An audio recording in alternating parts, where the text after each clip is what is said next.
اس کے بعد فرعون نے بنی اسرائیل کے بیٹوں کو قتل کرنے کی اور بیٹیوں کو زندہ چھوڑنے کا حکم دے دیا۔ موسیٰ علیہ السلام نے قوم کو صبر کی تلقین کی اور کہا کہ نیک انجام اہل تقوی کے لیے۔ یہاں ایک لطیف بات ہمارے صوفیاء نے بھی لکھی ہے۔ صوفیاء کہتے ہیں کہ فرعون نے کلمہ نہیں پڑھا پر جادوگر کلمہ پڑھ گئے۔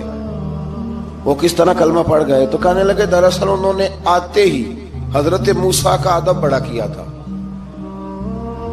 جادوگر حضرت موسیٰ کے مقابلے میں آ کے بھی ان سے کہتے ہیں کہ رسیاں آپ پہلے ڈالیں گے کہ ہم ڈالیں؟ آپ ایسا پہلے رکھیں گے کہ ہم رکھیں؟ تو اتنا سا ادب کیا تو رب کریم نے فرمایا جو نبی کا ادب کرے وہ بے ایمان نہیں رہ سکتا۔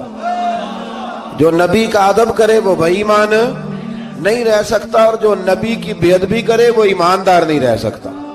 ختم ہو گئی بات۔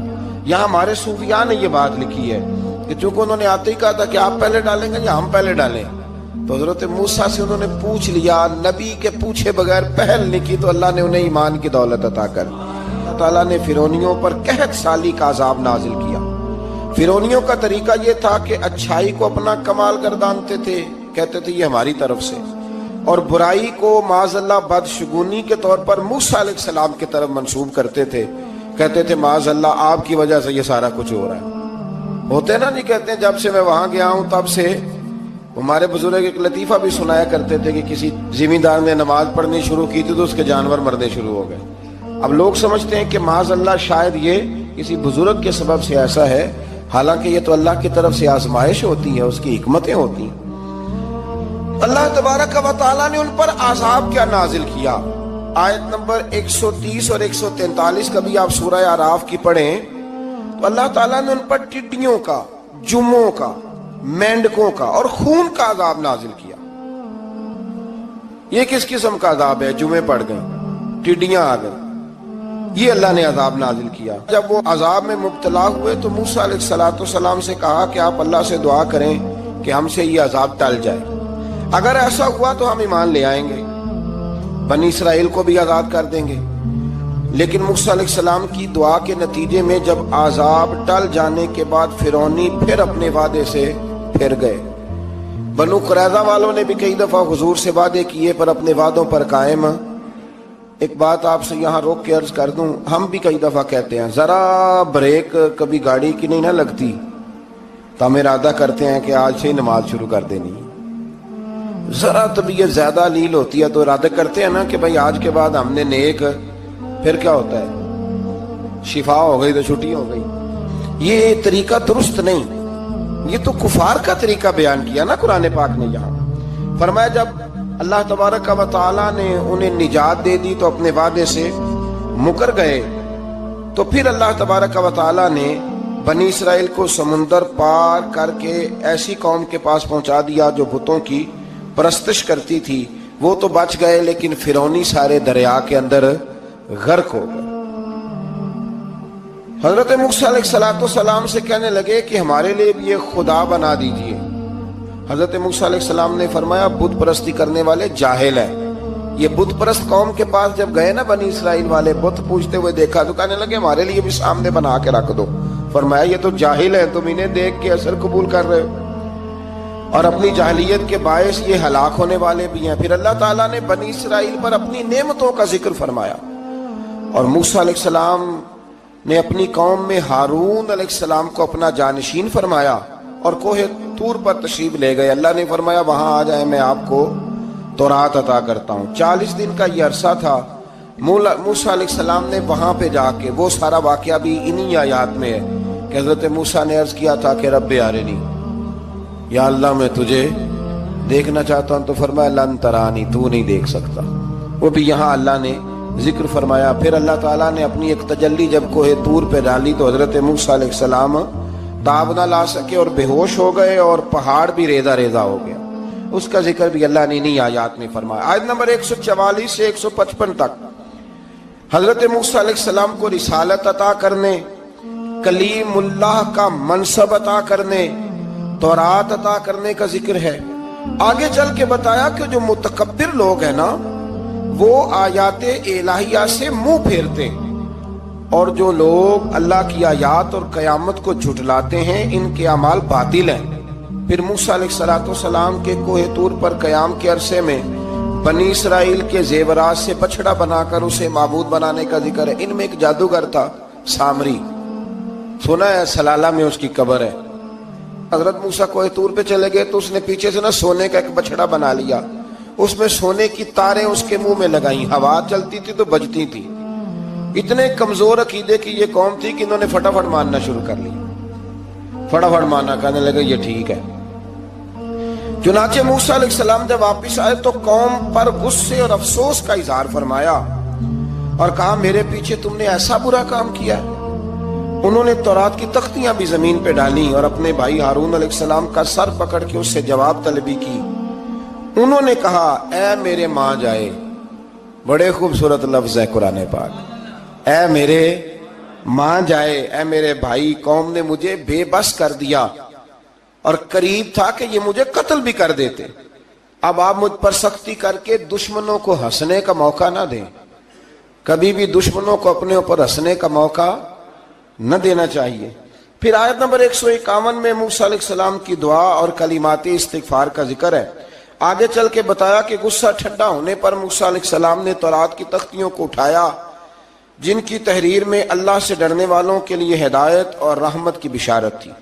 آیت نمبر 156 سے لے کر 158 تک میں موسیٰ علیہ السلام کی دعا کا ذکر ہے، جس میں انہوں نے اپنی قوم کے لیے اللہ تعالیٰ سے دنیا اور آخرت کی بھلائی مانگی۔ اللہ تعالیٰ نے فرمایا یہ کامل نعمت میں ان لوگوں کو عطا کروں گا جو ایمان کے ساتھ تقوی بھی اختیار کریں گے، یہ انہیں ملے گی نعمت، اور پھر وہ زکوٰۃ دیں گے اور اس عظیم رسول یعنی نبی کریم صلی اللہ تعالی علیہ وآلہ وسلم کی وہ پیروی کریں گے۔